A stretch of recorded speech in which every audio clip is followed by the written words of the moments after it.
Voilà, je bénis Dieu et je voulais aussi remercier mes frères et sœurs surtout parce que je sais qu'ils m'ont beaucoup aidé et aussi par la prière. C'est vrai que quand on passe des moments comme ça, il y a eu des moments que c'est vrai que j'ai eu une certaine crainte parce que quand j'entendais certaines choses, la crainte venait sur moi. Mais immédiatement, je me remettais à Dieu parce que je sais et je savais que je ne peux rien faire. Que malgré mes soucis, malgré ce que nous pouvons, Seigneur, passer de ces moments, si ce n'est pas Dieu qui intervient, mais il n'y a rien. Il n'y a rien que nous pouvons faire. Et je sais que Dieu nous a fait grâce. Amen. Dieu nous a fait grâce, même sans le mériter, mais Dieu nous a fait grâce. Même, comme le disait mon compagnon aussi, même pas seulement pour lui, parce qu'il appartient à Dieu, mais Dieu a fait grâce à nos vies. Et je veux simplement le louer, le remercier. Parce que je sais que même pour moi, pour mon caractère, parce que j'ai un caractère assez renfermé, et même malgré tout ce qui peut se passer, je sais que maintenant, si Dieu ne serait pas intervenu dans ma vie, ben, je ne sais pas comment j'aurais été. Parce que l'angoisse et la dépression auraient été dans ma vie. Parce que je renferme beaucoup de choses et je ne sais pas peut-être l'exprimer. Mais je sais que je peux me confier en lui en tout. Et je le loue, Père. Je le loue parce que il est bon, Seigneur. Et durant toute ma vie, je sais que Dieu a été avec moi.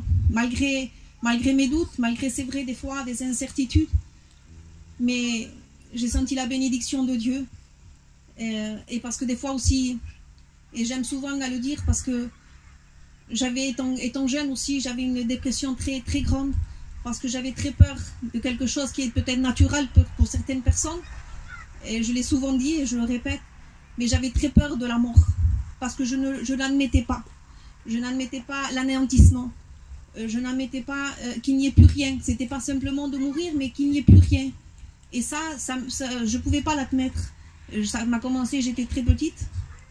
Ça a commencé, j'étais une enfant et j'ai grandi comme cela. Je me suis mariée et le temps où mon compagnon était encore dans le monde, et bien, j'étais seule chez moi, dans ma caravane. Et je me réveillais, je devais allumer toutes les lumières parce qu'une angoisse me rentrait. Mais c'était quelque chose de très fort. C'était pas simplement une certaine crainte comme tout le monde peut avoir de ça parce que c'est l'inconnu. Mais c'était une angoisse très forte. C'est comme si quelqu'un venait pour me faire du mal à ce moment-là.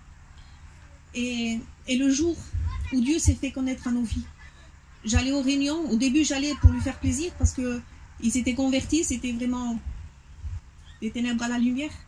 Et j'allais pour être avec lui. Mais parce qu'à ce moment-là, je ne voyais pas mon besoin. Je le voyais sur lui, mais pas sur moi. Parce que moi, pour moi, je vivais une vie normale. Je faisais rien de mal et je ne comprenais pas. Mais plus j'écoutais la parole de Dieu, et plus je savais que j'avais besoin d'accepter le Seigneur dans ma vie. J'avais besoin de Dieu. Et pour cette dépression que j'avais, cette crainte de la mort, cette angoisse, je ne me rappelle même pas l'avoir demandé. Mais en venant écouter la parole de Dieu, elle a disparu complètement. Parce que le Seigneur, c'est lui qui nous donne la vie. Et la vie est en lui. Et je remercie Dieu. Amen.